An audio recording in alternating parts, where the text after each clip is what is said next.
Hey, welcome to Indie Game Wishlist Part 6. Today I want to talk about no wishlist. Here's why. There are many surprises when marketing your indie game to increase wishlist. What you think is dumb and nobody, will respond to may be a success, right? And what you think is cool or really appealing to, a player and it's a sure bet and it will grab attention may be a failure. So for example, I'm helping an indie game dev market their indie game right now, and they're making a story-rich CRPG game, sort of like Disco Elysium. And in the meetings with them, we talk about what's the best appeal for the game, right? And what features should they emphasize, or how should they, go about their marketing strategy, to build their wish list, to build their audience, right? Now, to me, any question you have about your indie game can be answered quickly and cheaply with a test campaign. So talking or arguing with your team rarely answers, real questions, and nor does, getting advice from other game devs and, YouTubers and even marketers, right?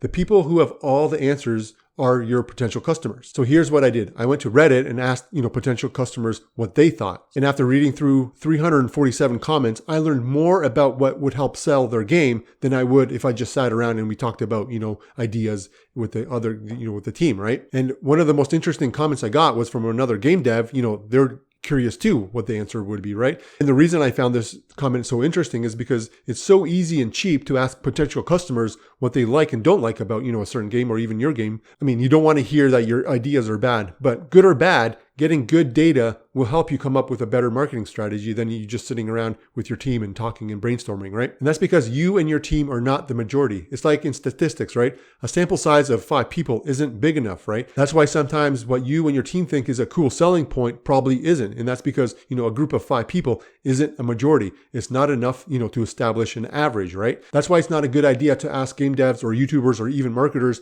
if your ideas are any good, right? It's kind of like asking people walking outside of an ice cream shop if they, like ice cream. What happens is your results will be skewed. So you need a bigger sample size to get a better, average. And you got to ask potential customers and not other game devs or YouTubers or game journalists or even friends, family, or even marketers, right? Because what you want is you don't want to skew your results. So this is why most game devs fail at Wishlist. It's not because their game is too niche or that it's not marketable. And, honestly, I believe that there is a market for almost any game because there are so many people out there with so many different tastes, right? There's always a niche you can find. So the problem isn't that. The problem is finding the best hook that will, appeal to those fans. And the thing is, you can't find these people if your hook isn't appealing. And then it goes a little bit deeper than that because you can't find your appeal, your best selling point, your best advantage by just talking to other game devs or YouTubers or even marketers, right? You got to go to the truest court of all, right? And that is the court of, potential customers. And you got to ask them to find out what makes your game so appealing and so marketable. And I mean, don't get me wrong. I'm not saying you need to go and pander to the masses. I'm not saying you need to change any part of your game. I'm just saying that there is 1 or 2 features of your game that will appeal to your potential customers more than another, right?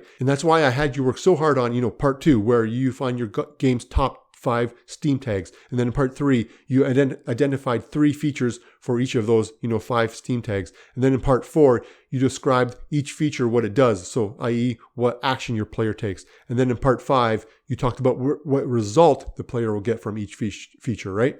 So I first wanted you to study your own game and uncover and discover all those hooks that, your game has, right? Essentially, you came up with 15 hooks. So, i.e., for example, 15 features, and then what, the customer or the player will get from each feature, right? So you basically have 15 hooks or 15 features. So now what I want you to do is go find out which of those hooks will catch, the most fish. So in other words, let's test each hook to find out which one has the biggest appeal. And the reason you're doing this is because if you can find that 1 or 2 hooks that have the most appeal, you can use that hook to create, marketing content and to build a Steam page, that will attract your target player, right? All right, so here's what to do. In this part, I want to talk about how to test your game's features and find the best hook. So remember, we're not after a certain number of wish lists. It's not about, growth at all costs. Because people are not just a number, right? We're after quality wish lists full of diehard fans of your game. Because when when your game launches, it's these diehard fans that you built a relationship with who will buy your game, right? It's not, game devs. It's not journalists. It's not YouTubers. And it's not even fans of that YouTuber or that game journalist, right? Like I said before, those, wish lists from other sources are low quality because they're done on impulse. So basically, it's your fans that you've developed yourself that will help you, increase your chances of a financial game launch. But to find these diehard fans, you got to know what they want. You got to, put out those hooks in the water and see which hook, gets the most bites. And the best place to put all your hooks in the water is Reddit, right? It's the best place to test, campaigns because it's fast and it's basically free. Also, it's really good because gamers love to talk about what they love and hate about games, right? And if you approach them in a genuine way, in a way that you are genuinely interested in what they have to say, then they will tell you insights that no amount of brainstorming or talking or thinking with your team will ever come up with, right? But here's the key. You can't self-promote and you can't even mention your game, because the idea here isn't to, sell anything. The idea here is to connect with like-minded people and talk about gaming, right? And like I said before, you got to take off your, game dev hat, you got to take off your business hat, and you got to put on your gamer hat, right? And that way you'll get far better results if you do it like that. So, and in part 7, I'll show you how to turn these people that you talk to into diehard fans and people who wishlist your game. But for now, we're just trying to genuinely connect with players and ask them questions and gain some insights. So here's what to do. So in step 1, I want you to pick a feature from your game. So remember, you have 15 features or hooks basically. So what I want you to do is pick out a feature that you think is your best appeal, right? Your best hook. And then in step 2, I want you to go to a subreddit that aligns with your game. Basically,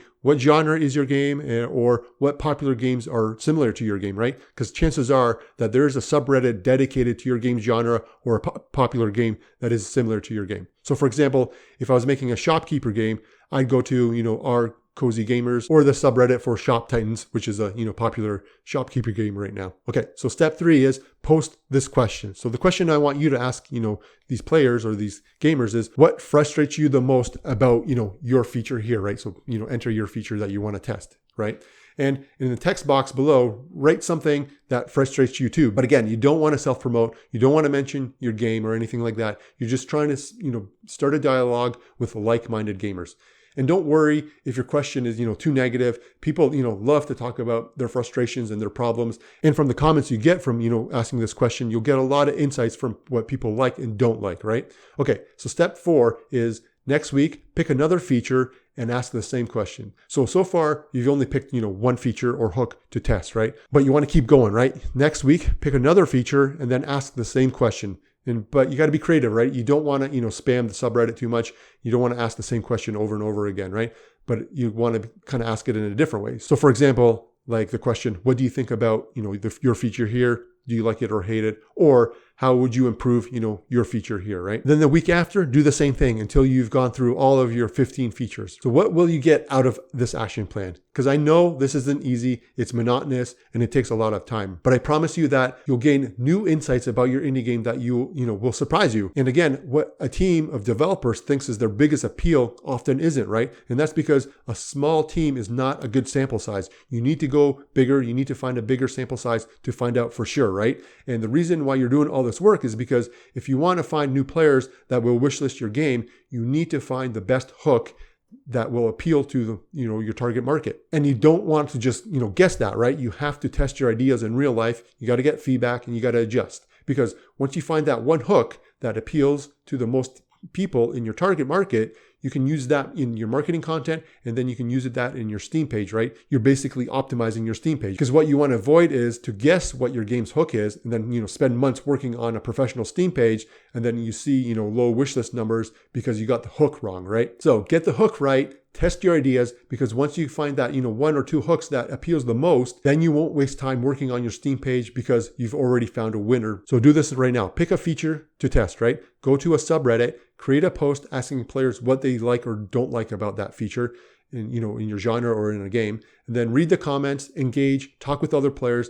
And then next week, do the same thing, but pick a different feature. Okay, great. So in part 7, I'll show you how to, leverage everything you've been doing so far, and then finally help you start increasing your wish list with all your hard work, right? All right, my name is Darius. Thanks for watching. Thanks for listening. And if you have any questions, my contact info is below. I'll see you in part 7. Later. Bye.